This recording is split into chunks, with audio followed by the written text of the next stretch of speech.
really feel if you give encouragement, you get encouragement back. Because once they feel you're interested in them and encouraging them, then they're interested in doing their best. That's our role out here, really. We manage the environment, including the emotional side of it. We do. We set the tone for the job. You know, I think we all hear the stories of, you know, why should you cheer on a football team when a guy makes a great catch? Well, he's paid millions of dollars to make those great catches. Well, yeah, but how does he feel if he just makes the catch and runs in? It's business as usual. I mean, it's not what human beings are about. We need praise. We need somebody to say, "Great job." We need that for our own self-esteem, and it feeds on self. The better you feel about yourself, the better you'll do as a human being, as a worker, as a father, as a husband, whatever. So that encouragement is almost multiplying when you give it. I was lucky. I worked for 2 or 3 real good superintendents. And that's probably where I got it started from. Because instead of saying, how come you only did 5 feet today, you could have done 25 feet, they would say, hey, that's okay, we'll get it better tomorrow. We'll figure out how we could get 25 feet tomorrow. You know, that was encouragement to me, that they weren't disappointed in the 5 that I got. They were willing to help me get to 25 the next day, or get me up to the 25 instead of just yelling at me and saying, you're no good. And I think that's the way we need to be now, to bring the people up to where we want them at. And I think the only way you can do that is through the heart. It was a road building crew, and I was the foreman who became the superintendent on the job. And we had 22 miles of road, and we had this special sub-base mix that was terrible. Indiana doesn't even use it anymore.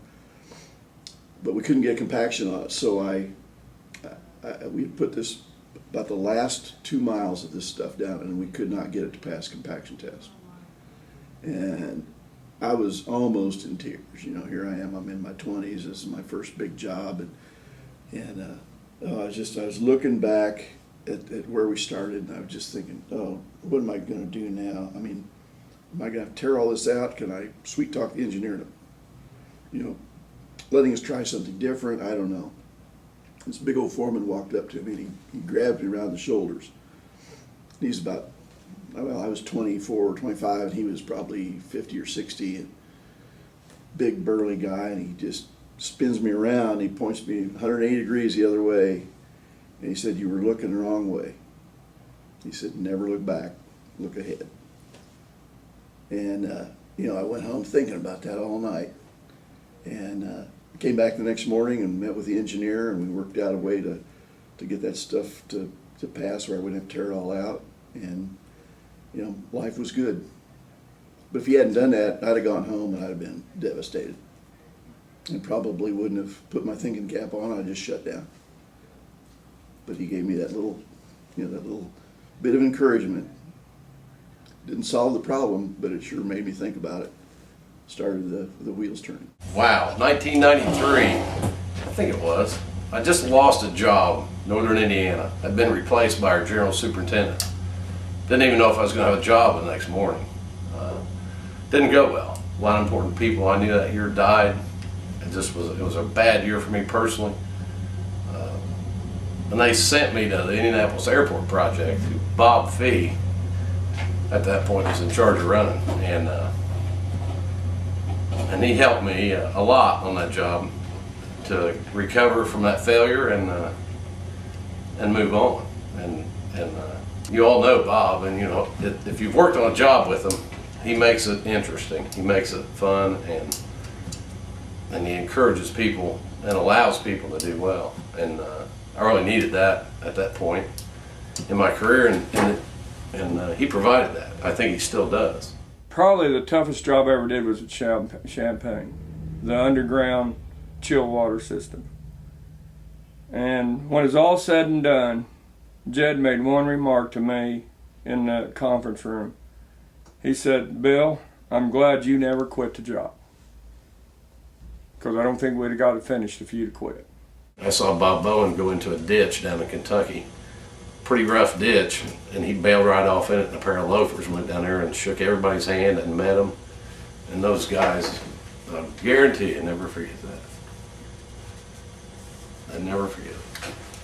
35-year hand said, first owner of a company he'd ever met. Yeah. First owner of a company he had ever met. And Bob bailed off in the ditch and had mud on his shoes. And, you know, kind of high-fived them all and shook their hands. And that's, they remember that and they appreciate that. When you sit down and think, we poured 50,000 yards of concrete. We've done 250,000 yards of dirt. We poured in rain, snow, sleet. Never one day did Bowen Engineering needed to go to work, did they not go out, get in their trucks and go to work. We couldn't have done it without them. Every one of them had a very important part of it. And I was pretty proud of them. It just really gets to thinking, why do they even do it? But a lot of them did it for more than just a paycheck. And I think that's where encouragement from the heart pays off. As long as you treat people like that, treat them like they're great contributors and give them encouragement and direction. And I think everybody goes home at night feeling good about themselves. They get up the next morning wanting to go to work. You know, again, it kind of feeds on itself. People know if they come to work and get encouragement and direction, they're going to want to get to work. I went and told all my crew at our morning safety meeting how the compliment they got from Black & Veatch and Dayton Power and Light, that we were one of the companies that got the job back on schedule, and half of them give credit to Bowen Engineering because they said, you guys are the first company that's ever cared about us. You're the first company that would listen to us and help us. You're the first company that ever fed us. You know, you're the first company that made us feel like we were part of the team. So again, I got another encouragement back from the guys. So I really think if you honestly give encouragement to people, they step up and they'll honestly be encouraged back to you. You'll get it. It's a two-way street. I had a lot of people that encouraged me. And we didn't call it that day or have a program for it. But some people naturally, Gina, have that spirit. Mm-hmm. You know, they do. They naturally have that spirit. And that's the people that time and time again do well. You know, they have that servant leadership in it. You know, they don't have to be number one. They can be number 10 if the other 9 have everything they need. Yeah, be quite content to be that other 10. Yeah, and that's what we do. That's what I do. That's what I'm doing here. You know, encouraging them. You know, empowerment, inclusion, and encouragement. And there's lots of ways to do that with people.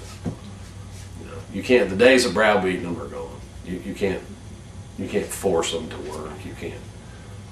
You know, and there's 5% that won't. Get rid of those guys and encourage the other 95 to do the right thing, and 90% of those will. You know, every day, make it a fun place to be. Get them what they need, when they need it, and set the expectations, and most of them will need it. They really will. Everybody has somebody that they look up to, and if you can find somebody like that, you can really get your encouragement from somebody. It may be, to some of the foremen, it may be me. To some of the project engineers, it may be a project manager.